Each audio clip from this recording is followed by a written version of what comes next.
Hey guys, welcome back to my YouTube channel. Guys, आज के इस वीडियो में हम बात करेंगे अनसीन पैसेज सॉल्व करने का ट्रिक। अगर आपको पढ़ने और लिखने दोनों नहीं आता फिर भी आप अनसीन पैसेज को इस तरह से सॉल्व कर लोगे, उस रूल का फॉलो कर कर आप सॉल्व कर पाओगे, जिससे 101% आपको फुल मार्क्स मिलेंगे। ठीक है, पैसेज बनाने का ट्रिक क्या है और ग्रामर का कौन सा रूल फॉलो करें जिससे आप सटीक आंसर भी नहीं लिखोगे फिर भी आपको मार्क्स जो है वो मिलेंगे। ठीक है, पैसेज के क्वेश्चन के आंसर ट्रिक से लिखो, ऐसे लिखने पर टीचर खुश होकर पूरा नंबर देंगे।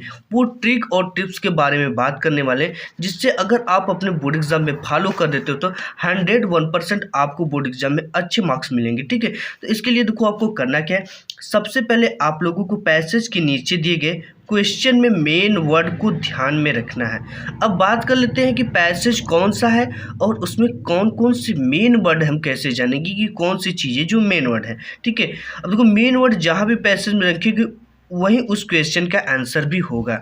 अब देखो ये चीज़ देख लेते हैं, जैसे ये देखो कि एक क्या है, पैसेज है। ठीक है, ये क्या है, एक सेक्शन ए के अंतर्गत आपके बोर्ड एग्जाम में अनसीन पैसेज पूछा जाता है। ठीक है, यानी कि ये आपकी बुक से नहीं होता है, ये चीज़ें कुछ हटकर होती हैं और ये आपको तार्किक ज्ञान के लिए होती है और इससे आपको जांचा परखा जाता है। ठीक है, देखो इसके बाद यहाँ पे देख सकते हो कि आप यहाँ पे ये इसको रिलेटेड 4 क्वेश्चन देते हैं, ए बी सी और डी। ठीक है, 3 जो होते हैं वो क्वेश्चन का आंसर देने के लिए पूछा जाता है और जो चौथा होता है वो आपका अपोजिट वर्ड यानी विलोम शब्द लिखने के लिए होता है। अब देखो इसके बाद इसमें मेन वर्ड की बात कर लेते हैं। इसमें आपने पढ़ा होगा, सबसे पहले यही लिखा है कि सबसे पहले आप लोगों को पैसेज के नीचे दिए गए क्वेश्चन में मेन वर्ड को ध्यान में रखना है। ठीक है, अब उसके बाद ध्यान में यहाँ पे देखो, जैसे यहाँ पे है पहला क्वेश्चन कि why is man called a gregarious animal. ठीक है, तो इसमें अब मेन वर्ड कौन कौन से हैं तो आप यहाँ पे देख सकते हो कि ये जो एनिमल है क्या है, एनिमल और ग्रेगेरियस, एनिमल और ग्रेगरियस क्या है, ये मेन वर्ड है। अब इस मेन वर्ड को आपको पैसेज में ढूंढना है। अब ढूंढना किस तरह से और इसको किस ट्रिक से लिखेंगे वो ट्रिक की भी बात करने वाले हैं। ठीक है, सबसे पहले इस मेन वर्ड की बात कर लेते हैं कि आपको मेन वर्ड आपने जान लिया कि इसमें ग्रेगरियस और एनिमल मेन वर्ड है। ठीक है, और चीज़ें तो नहीं है लेकिन ये है। अब इन चीज़ों को आपको देखना है। ठीक है, तो यहाँ भी ऊपर आप पैसेज में आते हो तो आपको पैसेज में यहाँ पे मेन वर्ड मिल जाएंगे। मेन वर्ड इसमें क्या है, देखो यहाँ पे ग्रेगरियस है और एनिमल है। ठीक है, इस चीज़ को हम देखते हैं पैसेज में, तो यहाँ पे देखो, यहाँ पे मैन ग्रेगरियस एनिमल। ठीक है, ये इसका मेन वर्ड है। यहाँ पे ये चीज़ें मिल रही हैं, ग्रेगरियस एनिमल यहाँ पे मिल रही है इन ए सोसाइटी। ठीक है, अब देखो इसका अर्थ क्या हो गया, why is man called gregarious animal. ठीक है, अगर इससे रिलेटेड जो भी चीज़ें होती है अगल बगल वहीं तक लिखा जाता है। अब देखो इसका मतलब हो गया कि मनुष्य को, ठीक है, मैन यानी कि मनुष्य को मिलनसार जानवर क्यों कहा जाता है। अब इसका आंसर आपको लिखना है। ठीक है, वो कौन सी ट्रिक लगाएंगे जिससे यार आपको बिल्कुल चीज़ें नहीं आती है फिर भी आप इसका आंसर लिख लोगे। ठीक है, तो आपको देखो इसमें जो सेकेंड मैंने इसमें लिख रखा है वो क्या है, देखो क्वेश्चन का आंसर लिखते समय क्वेश्चन वर्ड को जरूर हटा देना है। ठीक है, कोई भी क्वेश्चन वर्ड हो, क्वेश्चन वर्ड में जैसे वाई आ गया, हु आ गया, वाट आ गया, बेन आ गया, इन सब चीज़ों के यानी क्वेश्चन जो वर्ड होते हैं कि आंसर में नहीं लिखना है। इन सब चीज़ों को आपको आंसर में कभी नहीं लिखना है और ये जब चीज़ें आती है तो इसको हटाना। ठीक है, वो भी हटाना किस तरह से वो भी मैं बताऊंगा। इसको ट्रिक से हटाओगे तो 101% फुल मार्क्स मिलेंगे। ठीक है, देखो इसमें जैसे यहाँ पे क्या आया है, वाई आ गया, वाट आ गया, हाउ आ गया, तो इन सब चीज़ों को हटाना है। ठीक है, हटाने के बाद एक और ट्रिक लगा देना। ये ट्रिक है कि सबसे पहले आपको सब्जेक्ट को क्वेश्चन में पहचानना और उसे सबसे पहले आंसर में लिखना है।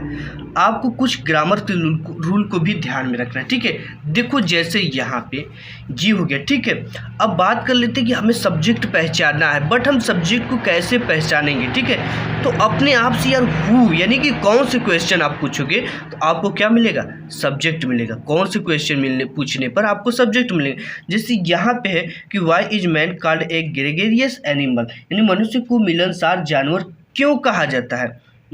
तो किसे कहा जाता है, किसे या कौन, तो यहाँ पे मैन को कहा जाता है। किसको कहा जाता है, मैन को।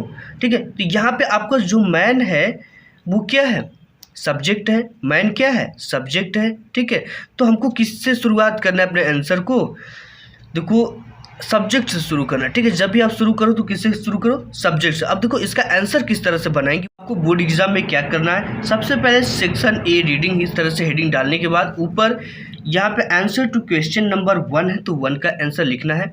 आंसर लिखने के बाद पहले का लिख रहे हो तो यहाँ पे पहला ABCD जो है वो डाल देना है।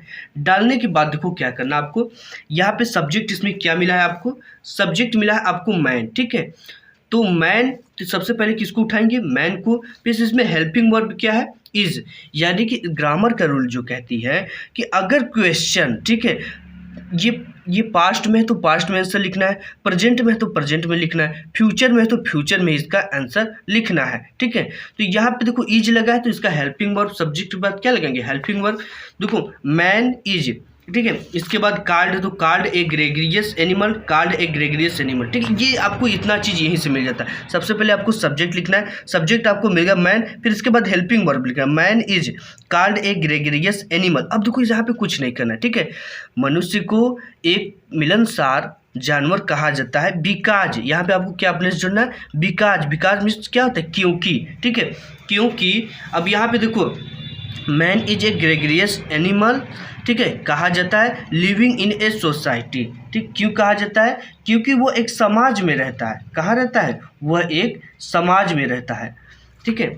एक समाज में रहने के कारण मनुष्य को एक मिलनसार जानवर कहा जाता है। यही आंसर लिखेंगे कि man is a called a gregarious animals. आपको प्रेस क्या लगा देना है, बिकॉज। क्या लगाना है, बिकॉज।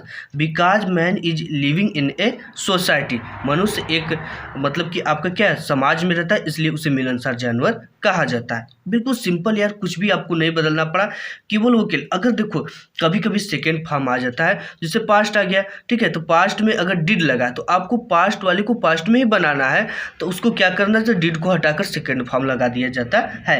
इससे आप सेकेंड वाला भी बना सकते हो, ठीक है। इसमें क्रूशियल और नेवर आपको मेन वर्ड मिल जाते हैं और ये लाइफ्स भी मिल जाता है। इस चीज़ को आपको इसमें ढूंढ लेना है, ठीक है। यहाँ पे आप देख सकते हो लाइफ्स मिल गया, क्रूशियल मिल गया, तो इसके इधर की जितनी भी चीज़ें हैं वो आपका क्या हो जाएंगे, आंसर। बिकॉज से आपको उठा देना है, ठीक है। Because of their close proximity and the constant pressure of society they play a crucial role in our life. यहाँ से आपको चीज़ें मिल गई। इसके बाद यहाँ पे तीसरा क्वेश्चन आप देख सकते हैं, how is loving our neighbours equal to loving God.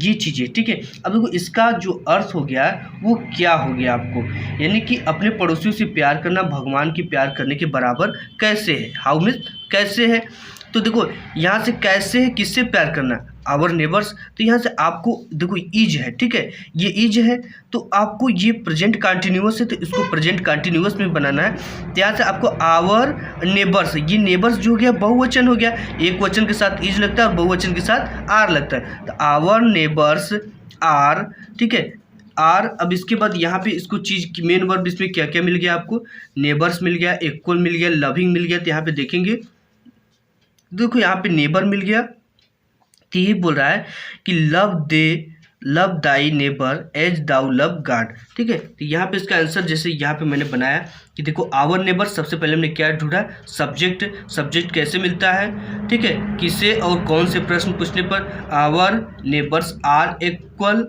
Loving God because, ठीक है, बिकॉज क्योंकि आपको बिकॉज लगाना है, ठीक है। इसके बाद यहाँ पे love thy neighbours as thou love God, यहाँ पे वही चीज़ है, इस चीज़ को आपको यहाँ पे मिल जाता है, ठीक है। Love thy neighbour as thou love God, ये सब चीज़ें आपको मेन वर्ड मिल गई। अब इसके बाद इसमें एक अपोजिट वर्ड लिखने का आता है, जिसमें इसमें क्या है कि which word in the passage is opposite of often, ठीक है। इसमें यानी कि इस गद्यांश में कौन सा शब्द ऑफ्टेन के विपरीत है, ठीक है। अगर ये चीज़ें आपको नहीं आ रही है, ऑब्टेन आपको चीज़ें नहीं आ रही है, तो इसके लिए आपको लिखना कि ये ट्रिक मैं बताऊंगा, ठीक है। तो देखो यहाँ पे जब कोई अपोजिट शब्द या अपोजिट वर्ड नहीं आ रहा है तो वहाँ ग्रामर का ये रूल लगाना, टीचर खुश होकर आपको पूरा नंबर देगा, ठीक है।